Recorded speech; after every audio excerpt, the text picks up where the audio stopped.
సాధారణంగా భక్తి జీవితం జీవిస్తూ కూడా ఏది శాశ్వతం ఏది అశాశ్వతం అన్న సంగతి కూడా కొన్ని సందర్భాల్లో మర్చిపోతూ ఉంటాం. సాధారణంగా ఈ యొక్క అశాశ్వతమైన జీవితంలో కొన్ని పరిస్థితులను బట్టి ఇదే మన శాశ్వతమైన జీవితమేమో అనుకుంటూ ఉంటాం.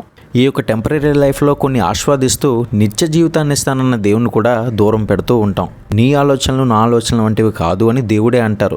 భూమికి ఆకాశము ఎంత దూరముగా ఉన్నదో అట్టు విధముగానే మీ ఆలోచనలకు నా ఆలోచనలు అంత దూరంగా ఉన్నవి అని. మనిషి కింద మీద పడి ఎంత పరుగులు తీసినా కేవలం 70 నుంచి 80 సంవత్సరాలు మాత్రమేనని గుర్తుపెట్టుకోలేకపోతున్నాడు. ఈ ప్రాణము యెహోవా పెట్టిన దీపము, క్రీస్తులో నిత్య జీవితం అన్న సంగతి ఎప్పుడు కూడా మర్చిపోకూడదు. అయితే దేవాలయం ఆవరణలో యేసు దేవాలయం నుండి బయలుదేరుతూ ఉండగా మత్తయి సువార్త చూసినట్లయితే 24:1-2లో ఆయన శిష్యులు దేవాలయ కట్టడములను చూచుటకు ఆయన యొద్దకు వచ్చిరి. అది చూసి ఆశ్చర్యపోయారట.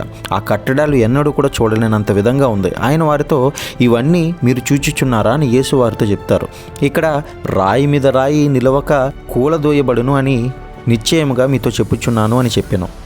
చూశారు కదా, చాలామంది టెంపరీ లైఫ్లో చూసి అనేక విషయాలను చాలా బహుగా ఆనందిస్తూ ఉంటారు. అంటే ఇదే శాశ్వత జీవితం అన్న ఉద్దేశంలో కూడా వెళ్ళిపోతూ ఉంటారు.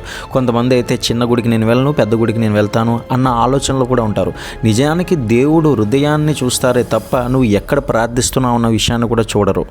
దేవాలయం ముఖ్యంగా దేవుని యొక్క శరీరం ఆస్వాదించడానికి, అదే విధంగా ఆయన యొక్క బోధనలు వినడానికి ఎంతో అవసరం. దేవుని యొక్క ఆలయం నుంచి బయటకు వెళ్ళిపోయిన తర్వాత నీ జీవితం అనేది విపరీతంగా దారుణంగా లోక సంబంధమైన ఆశల్లోనే ఎక్కువగా ఉంటుంది. అంటే సీరియస్గా తీసుకోవడం లేదు అని.